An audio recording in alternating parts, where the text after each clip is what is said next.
Since October 7th, the need has been great in Israel. Thanks to your support, we have established an emergency fund in which we have provided money through our emergency campaign to many projects in Israel, including the work of the Jewish Agency. One of the places where the need is greatest is among the residents of the affected kibbutzim. At my table are Danielle Mor from the Jewish Agency and Liora Eilon. Her son was murdered on October 7th and her house was destroyed. In this episode, she shares her moving story. Liora, Daniela, welcome. It's good to have you here, both. To start with you, Daniela, because you are both visiting the Netherlands for a few days. What is the reason for it? Thank you, Sarah. We're here visiting with Christians for Israel in order to help and spread the message of what's happening in Israel now since October 7th, and to bring clearly the message of never forget and never again. No, that's the reason. So why do you think it's so important to share this story, not to forget, Liora? Well, we know what happened after the Holocaust. There was a lot of denial, and people heard, strange things from everywhere. Mm-hmm. So you say people were saying it never happened. Yeah, and I feel that it's my duty to give testimony to whoever is willing to listen to me in order for people to know the truth and what actually happened on the 7th of October. Mm-hmm. So how did you get to know each other, Daniela and Liora?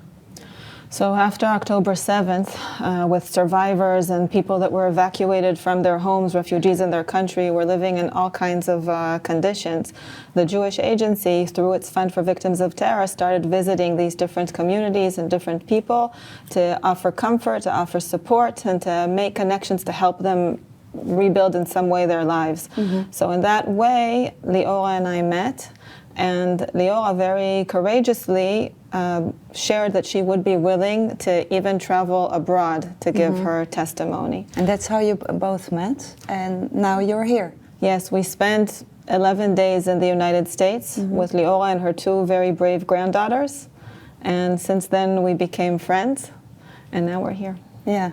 So Liora, you have lived with your family in the Kibbutz Kfar Aza, very close to the Gaza Strip. Mm-hmm. You've lived there already for 45 years. Can you describe me the Kibbutz, what it's like? Wow. I raised 4 children in Kibbutz Kfar Aza in a very peaceful and beautiful neighborhood, which we used to say that it was 95% heaven and 5% hell. Mm-hmm. But when my children grew up until the year of 2000, it was 100% heaven. I mean, kids could run along everywhere. We used to travel to Gaza, buy stuff there, host people from Gaza in Kfar Aza. And we were neighbors. Yeah, because before 2005, the Gaza was still open, so Israel was still present there. Mm-hmm. And it's already a long time ago. I didn't witness it myself. So can you describe how it was? Because it's difficult to imagine right now. Well, the kibbutz hosted people from Gaza. They worked in the kibbutz. We used to go there to the beach, with the kids. On Saturdays, on weekends, and it was sort of a neighborhood. I knew people from Gaza. They were friends of mine. I remember this one person who was an English teacher, but in Kfar Aza he worked in houses, building houses, and stuff like that. So the contacts were good? The contacts were good. Yeah. And then in 2005, Israel withdrew from Gaza. In 2007, Hamas took over the power. So what changed there? Well, ever since then, the borders were closed. We couldn't get in touch with the people from Gaza.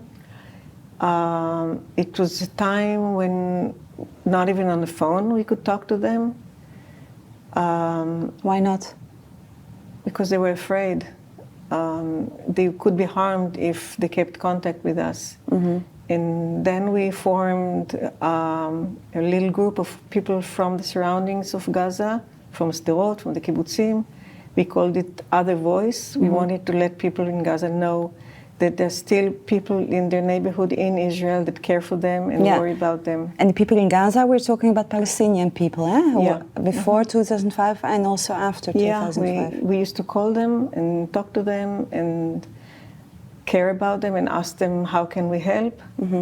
They used to call us on times when there was war, like 2008, and worry about us. And so we did keep in touch with them from time to time, but not like before. No.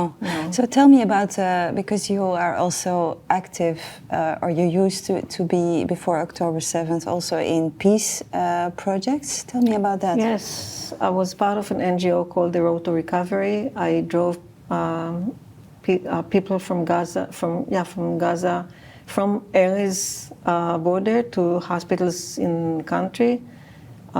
Sometimes parents with very little babies, and sometimes adults, who needed treatment in Israel and couldn't get it in Gaza. So you helped sick Palestinian people from Gaza to the Israeli hospitals? Yeah, I drove them with my car, voluntarily. You speak Arabic? No, unfortunately not. So how could you communicate with them? Well, the elderly people talk Hebrew very well because, they still remember the language from before. Young people already speak quite good English, and some of them we just, kept in contact with eyes and with, body language and just very few words, but with very warm hearts. So why did you do this, help these Palestinian people on the other side? They're human beings and they're suffering. I was suffering on my side from missiles that were thrown at us by Hamas. And we were both suffering, so I really needed to do something. Considering the answer, the question that I had in my mind, I was always thinking that one of those days, one of my grandchildren will ask me, "Grandma, what did you do when all this happened?" And I needed to have answers. And that's the reason you did it? Yeah. Yeah, and then October 7th happened. And I'm going to ask you later what happened exactly, but Danielle, also for you as working for the Jewish Agency, you have done a lot since October 7th. Can you describe in short what did the Jewish Agency do? So the Jewish Agency is spread all across Israel and has connections in many of these communities, different kinds of partnerships. So already before October 7th? Huh? Yes. So when October 7th, of course, first of all of our hearts were completely shattered. And many of our staff and volunteers and people that collaborate with us were in the kibbutzim and were in Sderot and Ofakim in these cities.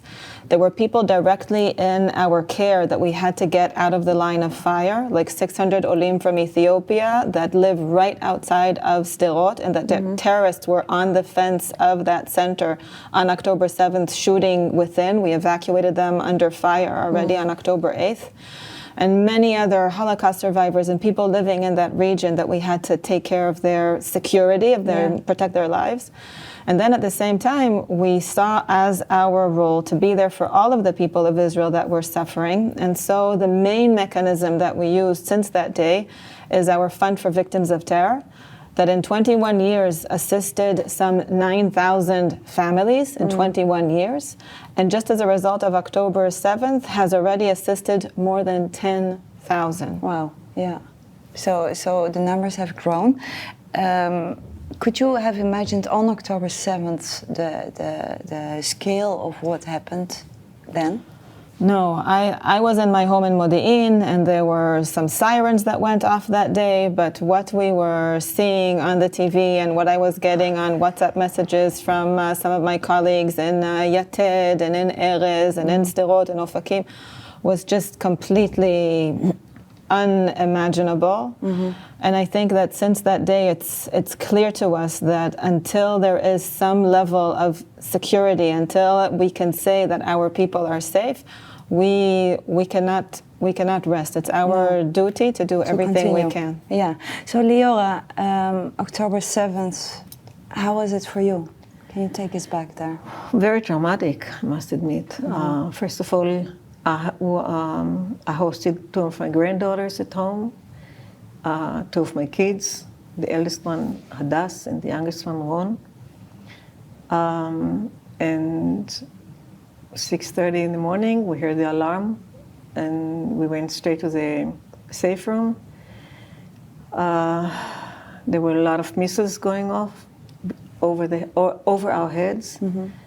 Soon enough, they were shooting, and lots of WhatsApp messages that came in from a group of Kfar Aza, telling us that there are terrorists in the kibbutz, that people are being wounded, murdered. When was the moment that you realized this is more than usual? 7 o'clock in the morning, my granddaughter got a message from her brother, who stayed in his home in Kfar Aza, telling her that there are terrorists in the kibbutz, that their father is out there fighting them. And he asked us to stay in the safe room and close the door. Doors cannot be locked in the safe room. They can only be closed. Yeah, they can only be closed. Yeah. And from that moment on, we realized that we are in a different situation than ever before. Yeah. So what happened then? Because you were locked in the safe room, you got all these messages coming in, you knew that the terrorists were around. What did you do? Nothing. We just had to be very quiet, and with a closed door and we closed the iron window and the iron door. We stayed in the room, all 5 of us. And apparently we stayed there for 35 hours. 35 hours. Through which my son and my daughter were holding the door all this time. To close it, Yeah, to keep it closed. to keep it closed. While terrorists at a certain point trying to open it from the outside, fighting on the door. There was a battle going on inside my house and all around the neighborhood. There were a lot of IDF soldiers wounded in that battle. My house became a field hospital at a certain point for a lot of IDF soldiers that either died or injured in my house. We heard all that. There was a RPG thrown at my house, hand grenades, rifles. What is an RPG? Oh, it's a missile. It's a remote projected grenade. Wow. Yeah. It's a grenade that's thrown through a projectile to cause more Yeah, damage. but still you were protected because you were in the safe room then. Yeah, we were protected. Yeah. Some people were not protected, even if because what the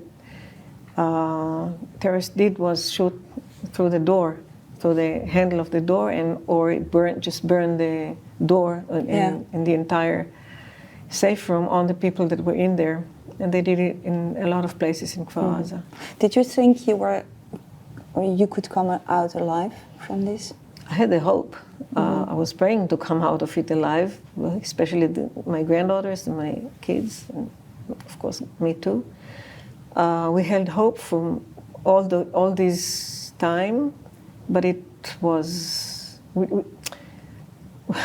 we didn't have any water, we didn't have any food, we didn't have any air. At a certain point, there was no electricity, so there was no light, no Wi-Fi connection. We were in complete darkness. Only my granddaughter Gali had Wi-Fi connection, so she in a very brave way, handled the situation, sending location to the soldiers. Informing the soldiers about your location? Not only sending the soldiers locations of other people who were wounded in Kfar Aza, sending them to save other people's lives. She's a very special kid. So we were there trying to hold, ourselves and each other. I can't even start telling you how bad it was. I mean, it was really very traumatic for all of us. But, we were saved, not unlike my son, Tal, who was killed, trying to save his home and fighting the terrorists. He was the commander of the civilian defense team. He was also in the kibbutz? Yeah, he lives in the kibbutz with his wife and 3 children. One of them was with me because she decided to have a sleepover at my place. So she was out of her home with her cousin, who is her age, and they're very good friends. So they both decided to have a sleepover at my place. But yeah, Tal, as I said, Tal was a commander of the civilian defense team in Kfar Aza, and he went out fighting the terrorists early in the morning, and we lost connection with him. We didn't know what happened to him until we got out on Sunday afternoon at about 4:30 in the afternoon. Yeah. So then you went out and you saw that your house was torn to pieces? Well, actually, my house, I didn't see that, and our evacuation was under fire. There were 2 terrorists hiding inside my house while they were evacuating us. Still on October 8th? Yeah, of course. So what happened was that they were hiding. The 2 terrorists were, I think it was 2, maybe 3. They were hiding in the next room, and the soldiers who came to evacuate us had to shoot inside the house while we were running out of it in order to prevent the terrorists to open the door and throw a hand grenade at us or shoot at us. So you didn't have the time to look around and see? I saw, when I ran out of the house, I saw a tank pointing its cannon towards my house. And once we were far enough, the cannon just went on, the tank just blew the house in order to make sure that the terrorists are dead. Really? So my entire house collapsed, was ruined completely on whatever was in it. So I lost my son, I lost my house, I lost everything that was in my house. And I came out of the house as a refugee, only with my clothes on. And that's it? And that's it. And now, where do you live now? Because I imagine you're not living in Kfar Aza right now. No, there's no place for me. There's no house in Kfar Aza to live in. And so once we were evacuated, the entire kibbutz members, it's about 950 people that were evacuated that day only from Kfar Aza, not to mention the other kibbutzim like Be'eri, Nir Oz, Nachal Oz, like Sderot, like Ofakim, like Netivot. We were evacuated to a hotel, Shfaim, near Tel Aviv. Half of us lived there. Half of us still live there. Like 400 people live in a hotel near Tel Aviv. I live now in students' dorms in the University of Reichman in Herzliya. I chose that because I needed a place to host my family again, and I got there an apartment house on the 5th floor, a dorm that is meant for 4 students to live in, so I got the whole apartment. And so I can have my 4 kids, now it's unfortunately 3 kids and my son's and their family. families. Yeah. So I can host them and have Shabbat dinners together again and try to get ourselves together and try to, rebuild the family. How can you cope with such a trauma that your family has gone through? Well,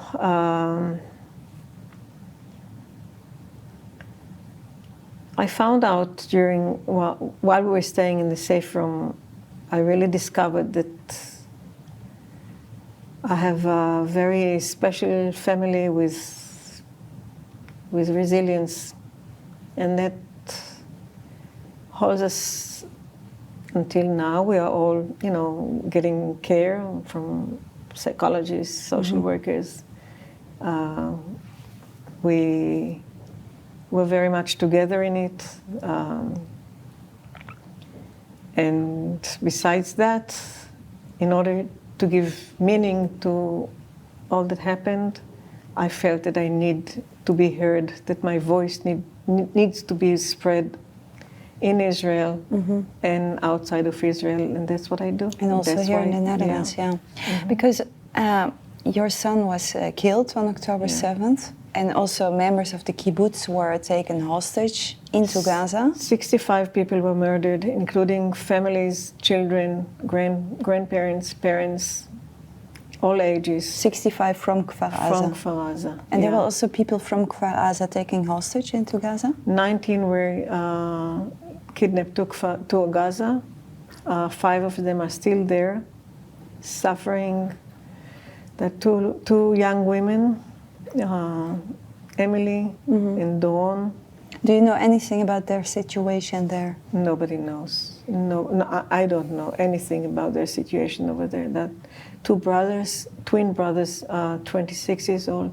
There's one kid who is 64 years old. And they're all held there, hopefully still alive. Yeah. We don't know about that. No. So, Danielle, this is one of the stories of all these refugees that had to flee from the Kibbutzim and also from Sderot, close to the Gaza Strip. Also, people from the north had to flee for the war. So, what sticks to your mind if you hear all these stories? What is important to remember here? It's important to remember that the fundamental promise that Israel was created in order to fulfill was broken on that day of October 7th, and it still remains broken. And what do you mean by that? The promise of never again. The State of Israel was established in order to give hope, to give safety to the Jewish people, that after thousands of years of persecution, and despite all of it, the Jewish people survived and were able to reestablish themselves as a nation in the land, and the land promised that here they will be safe. Yeah. And on this day of October 7th, that promise was broken. Yeah. And the people, the refugees, they still cannot go home, and they are in their own land. Yeah. So, whereas organizations like the Jewish Agency were keeping that promise for Jewish people all around the world, and you've seen it yourself, Sarah, hand in hand with Christians for Israel in Ukraine, or for Jews in Ethiopia. But in Israel, it was broken. Yeah. And we have to be able to bring that promise back, to bring our hostages home. And people all around the world need to remember and know what happened on October 7th and ask themselves, where do they stand? What are they going to do to help and give a hope and peace in this world? So, as Christians for Israel, together with Jewish Agency, we established an emergency fund to help the people of Israel. So, a lot of people in Holland and also abroad supported this cause and are supporting Israel. So what is actually happening with the money? Many important and beautiful things. Support is going directly to people that need it the most, also as financial help, also as forms of therapy. Just today, as we're sitting here in the Netherlands, there are 700 children in Israel that are victims of terror that are participating in a day camp for Passover through the Jewish Agency. These are Jewish children, Bedouin children, Christian children that are all victims of terror and are now able to have some air to breathe and to feel safe. There's a lot of support that's going into the communities itself to help them in different projects of rebuilding and being able to start considering for some of them to go back. Elderly and Holocaust survivors in our homes have been receiving food, hot packages of hot meals, and a lot of work that's also done for the lone soldiers that are fighting and protecting the people of Israel, and in many ways, all of us. And lone soldiers are people in the army who don't have family to support them, right? These are people that made Aliyah from many countries around the world, made Aliyah specifically so that they could be a part of Israel and join the IDF. There have been 13 such soldiers that were killed since October 7th. They were in Israel fighting, even though it's not the country that they were born in, even though they had no family in the land. They chose to come and to fight. And for these kinds of people, we have to be worthy. Right. And many NGOs are helping in Gaza, or trying to help in Gaza, because they say that the problems there are so big and so great. So is there also... could you say that the need in Israel, can you describe how the need is for help in this way? The need in Israel is immense, because we're speaking about still approximately 150,000 that are living as refugees in their own country. We're speaking about a nation that is truly in mourning for all of its loved ones that are lost. We're speaking about soldiers and civilians that are suffering horrendous wounds that still now, months later, they have to struggle to try and walk again, or to be able to breathe independently again. People are still going in and out of the hospital. Soldiers are dying and fighting virtually each and every day. We hear more news. What happened on just Saturday night with this attack, the first ever attack of its kind from Iran on Israel. About the attack of Iran, yeah. And the fact that, I don't want to make comparisons between Israel and Gaza, and the reality, and also Liora related to this, is that there are people in Gaza that are suffering horribly now. And they're suffering at the hands of a terrorist, murderous organization that would rather use them as human shields, that would rather hurt their own people, all at the cost of destroying Israel. They're not fighting because they want a better future for their people. They're fighting because they want to destroy Israel and the Western world. That is their motivation. Right. Whereas our motivation is to give our people safety and peace. And by doing so, we can also give a hope for the people of Gaza. Right. So Liora, before the war, you were active in helping Palestinian children to go to the hospital, also trying to bring peace closer. Do you still believe in that cause? Yes. Yep. I've decided to join the Bereaved Families Circle, which contains Palestinian families and Israeli families who lost their beloved ones in wars. I still believe in the human beings as human beings. I'm not naive to think that everything is good and everything is great, both in Palestine and in Israel. But I do believe that we've tried war, never worked for us. I think it's time to try something else. And it's not that I think that the Hamas could, we could do peace with the Hamas. No. There's a lot of work ahead of us in order to bring some peace to the area. But I do believe it's possible, and as long as I can do anything to bring out that voice, I will do that. Yeah. Do you think one day you will return back to Gaza? That depends. Danielle spoke about the promise that was broken. Trust was also broken. Trust that we can be safe in Gaza, that there is a government that will protect us. The trust that no missile will be thrown at us from Hamas in Gaza. In order for us to feel, to go back to Kfar Aza, we need to feel safe, we need to be secured. And I want very much my home to be rebuilt. I miss my home, I miss the place where Tal grew up in, the paths that he used to run along barefoot amongst the trees and on the grass of Kfar Aza, even though his late father told him not to run on the grass, just walk through the paths because you need to let the grass grow. So these memories are still there. I have so many memories. I have such a warm heart towards Kfar Aza, and I really hope to be able to return one day. Yeah. What do you think, Danielle? Do you think Liora will return one day? I very much hope so, and I hope so, not because we need to keep the border strong, and not because that, there's some political motive, but because I think that in some ways, for Liora and for her community, their heart can heal best in the place that they love the most. But we have to make sure that it's safe for them, and that they can be strong there and not plagued by bad memories, but build new good ones. Yeah. Danielle, Liora, thank you very much for coming to our studio. And thank you for watching. And you can be involved by supporting our emergency fund. Go to our website, c4israel.org, for more information. Thank you again and goodbye.